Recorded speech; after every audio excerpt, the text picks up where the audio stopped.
জাতীয় সংসদ নির্বাচন ও গণভোটে এবার অংশ নিচ্ছেন সারা বিশ্বে অবস্থানরত লাখ লাখ প্রবাসী। ইতোমধ্যেই 104 দেশের 7,28,023 জন প্রবাসী ভোটারের কাছে পোস্টাল ব্যালট পাঠানো হয়েছে। তবে ব্যালটের গোপনীয়তা ভঙ্গ হলে ব্লক হতে পারে জাতীয় পরিচয়পত্র।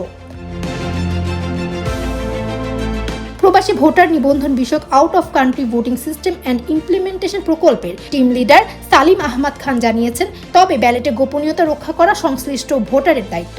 কেউ যদি গোপনীয়তা ভঙ্গ করেন তবে তার জাতীয় পরিচয়পত্র ব্লক করা হতে পারে। এছাড়া নিবন্ধিত বাকি প্রবাসীদের কাছে দ্রুততম সময়ে পোস্টাল ব্যালট পৌঁছে দেওয়া হবে।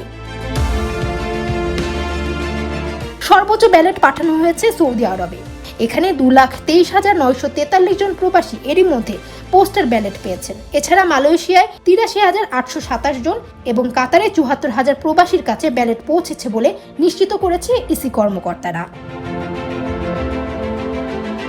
নির্বাচন কমিশনের তথ্য অনুযায়ী এবার পোস্টাল ব্যালটের মাধ্যমে পোস্টাল ভোট বিডি অ্যাপে মোট 15,33,683 জন ভোটার নিবন্ধন করেছেন।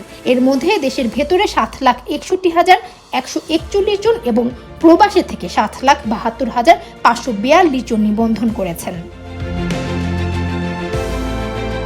ইসি সূত্র আরও জানিয়েছে, বুধবার সন্ধ্যায় বিশ্বের বিভিন্ন দেশের 50,790 জন প্রবাসীর কাছে ব্যালট পাঠানো হয়েছে। এর মধ্যে সৌদি আরবে 17,000, মালয়েশিয়ায় 11,750 এবং ওমানে 10,200 জন প্রবাসী ব্যালট পেয়েছেন। ডেস্ক রিপোর্ট, সময়ের আলো।